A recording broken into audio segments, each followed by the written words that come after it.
An overmastering purpose. Before water generates steam, it must register 212 degrees of heat. 200 degrees will not do it. 210 will not do it. The water must boil before it will generate enough steam to move an engine, to run a train. Lukewarm water will not run anything. A great many people are trying to move their life trains with lukewarm water, or water that's almost boiling, and they are wondering why they are stalled, why they cannot get ahead. They are trying to run a boiler with 200 or 210 degrees of heat, and they cannot understand why they do not get anywhere. Lukewarmness in his work stands in the same relation to a man's achievement as lukewarm water does to the locomotive boiler. No man can hope to accomplish anything great in this world until he throws his whole soul, flings the force of his whole life into it. In Philip Brooks's talks to young people, he used to urge them to be something with all their might. It is not enough simply to have a desire to be something. There is but one way to accomplish it, and that is to strive to be somebody with all the concentrated energy we can muster. Any kind of human being can wish for a thing, can desire it, but only strong, vigorous minds with great purposes can do things. There is an infinite distance between the wishers and the doers. A mere desire is lukewarm water, which never will take a train to its destination. The purpose must boil, must be made into live steam to do the work. Who would ever have heard of Theodore Roosevelt outside his immediate community if he had only half committed himself to what he had undertaken, if he had brought only a part of himself to his task? The great secret of his career has been that he has flung his whole life, not a part of it, with all the determination and energy and power he could muster, into everything he has undertaken. No dilly-dallying, no faint-hearted efforts, no lukewarm purpose for him. Every life of power must have a great master purpose which takes precedence of all other motives, a supreme principle which is so commanding and so imperative in its demands for recognition and exercise that there can be no mistaking its call.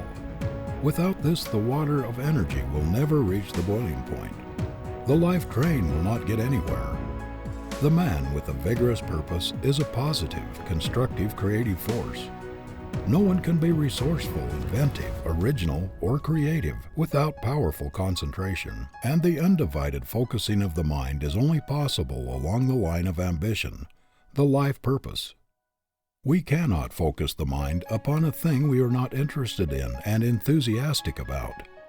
A man ought to look upon his career as a great artist looks upon his masterpiece, as an outpicturing of his best self, upon which he dwells with infinite pride and a satisfaction which nothing else can give.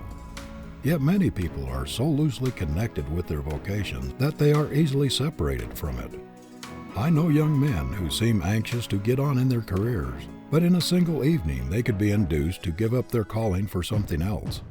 They are always wondering whether they are in the right place or where their ability will count most. They lose heart when they strike obstacles, or they become discouraged when they hear of someone else who has made a success in some other line, and wonder if they had not better try something in the same line. If one is so loosely attached to his occupation that he can be easily induced to give it up, you may be sure that he is not in the right place.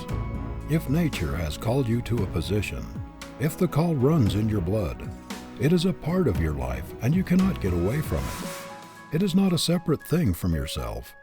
It exists in every brain cell, every nerve cell, every blood corpuscle contains some of it. You can no more get away from it than a leopard can get away from his spots. So when a young man asks me if I do not think he had better make a change, I feel very certain that he is not in the place God called him to, for the thing he was made for is as much a part of his real being as his temperament. It is nearer to him than his heartbeat, closer than his breath. There is a photograph of the thing he was made for in every cell in his body. He cannot get away from it.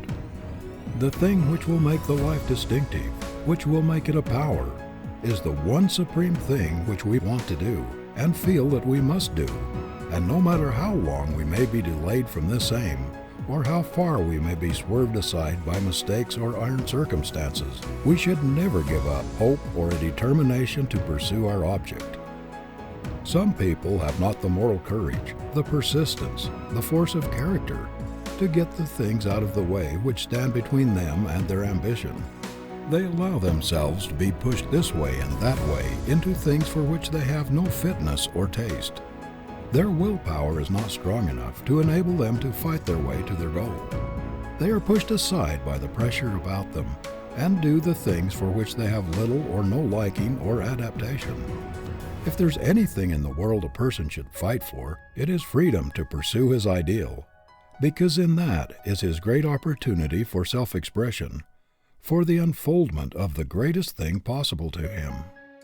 It is his great chance to make his life tell in the largest, completest way, to do the most original, distinctive thing possible to him. If he does not pursue his ideal, does not carry out his supreme aim, his life will be more or less a failure, no matter how much he may be actuated by a sense of duty, or how much he may exert his willpower to overcome his handicap. There is great power in a resolution that has no reservation in it, a strong, persistent, tenacious purpose which burns all bridges behind it, clears all obstacles from its path, and arrives at its goal no matter how long it may take, no matter what the sacrifice or the cost. The inspiration of a great, positive aim transforms the life and revolutionizes a shiftless, ambitionless, dissipated, good-for-nothing man as if some divine energy had worked in him. Even as love sometimes transforms a slovenly, purposeless, coarse man into a clean, methodical, diviner being. When the awakening power of a new purpose, a resolute aim, is born in a man, he is a new creature. He sees everything in a new light, the doubts, the fears, the apathy, the vicious temptations which dogged his steps but yesterday, the stagnation which had blighted his past life, all vanish as if by magic. They are dispelled by the breath of a new purpose. Beauty and system take the place of unsightliness and confusion. Order reigns in the place of anarchy. All his slumbering faculties awaken to activity. The effect of this new ambition is like the clarifying change made by a waterway in a stagnant, swampy district. The water clarifies as soon as it begins to move, to do something. Flowers spring up in place of poisonous weeds, and vegetation, beauty, birds and song make joyous the once miasmic atmosphere. Chemists tell us that when a compound is broken up and an atom is released from the attraction of other atoms, it takes on a new energy and immediately seeks combination with another free atom. But the longer it remains alone, the weaker it becomes. It seems to lose much of its vitality and power of attraction when idle. When the atom is first freed from the grasp of its fellows, it is called nascent, newborn. It is then that it has its maximum of gripping power, and if it finds a free atom immediately after it is released, it will unite with it with greater vigor than ever. The power seems to go out of it if it delays its union with another atom. Mythology tells us that Minerva, the goddess of wisdom, sprang complete, full-orbed, full-grown from Jupiter's brain. Man's highest conception, his most effective thought, most inventive and resourceful ideas, and grandest visions spring full-orbed, complete, with their maximum of power, spontaneously from the brain. Men who postpone their visions, who delay the execution of their ideas, who bottle up their thoughts to be used at a more convenient time, are always weaklings. The forceful, vigorous, effective men are those who execute their ideas while they are full of enthusiasm of inspiration. Our ideas, our visions, our resolutions come to us fresh every day, because this is the divine program for the day, not for tomorrow. Another inspiration, new ideas will come tomorrow. Today, we should carry out the inspiration of the day. A divine vision flashes across the artist's mind with lightning-like rapidity, but it is not convenient for him to seize his brush and fasten the immortal vision before it fades. He keeps turning it over and over in his mind. It takes possession of his very soul, but he is not in his studio, where it is not convenient to put his divine vision upon canvas, and the picture gradually fades from his mind. A strong, vigorous conception flashes into the brain of the writer, and he has an almost irresistible impulse to seize his pen and transfer the beautiful images and the fascinating concept to paper. But it is not convenient at the moment, and while it seems almost impossible to wait, he postpones the writing. The images and the conception keep haunting him, but still he postpones.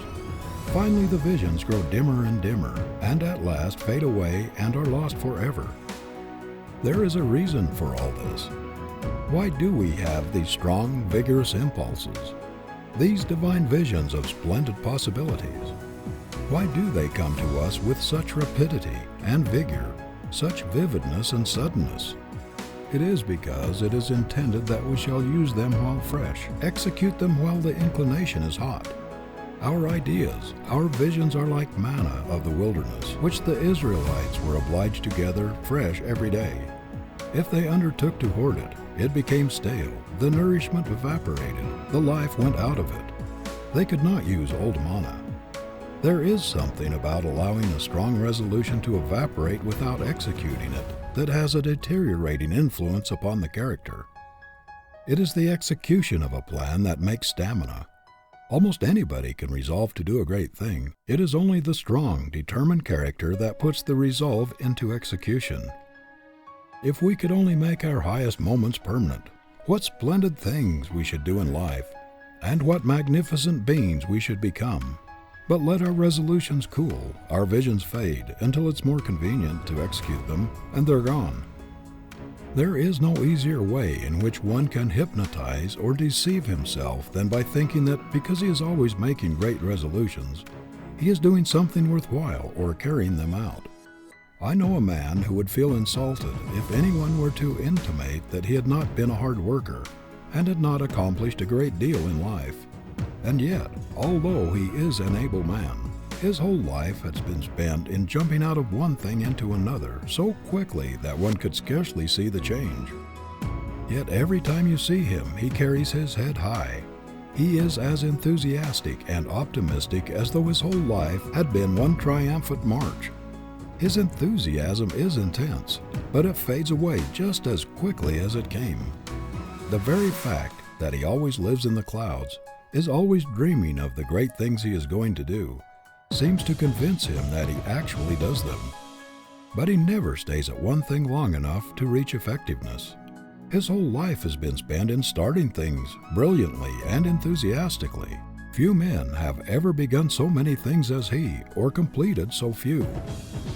The putting off habit will kill the strongest initiative. Too much caution and lack of confidence are fatal enemies of initiative. How much easier it is to do a thing when the purpose impels us, when enthusiasm carries us along, than when everything drags in the postponement. One is drudgery, the other delight. Hungering and striving after knowledge is what makes a scholar. Hungering and striving after virtue is what makes a saint. Hungering and starving after noble action is what makes a hero a man. The great successes we see everywhere are but the realization of an intense longing, a concentrated effort. Everyone is gravitating toward his aim just in proportion to the power and intensity of his desire and his struggle to realize it.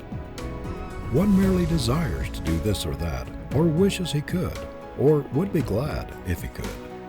Another knows perfectly well that if he lives, he's going to do the thing he sets his heart on, if it is within the limits of human possibility. We do not hear him whining because nobody will pay his way to college. He does not say he wishes to go. He says, "I'm going to prepare myself for a great life work. I have faith in my future.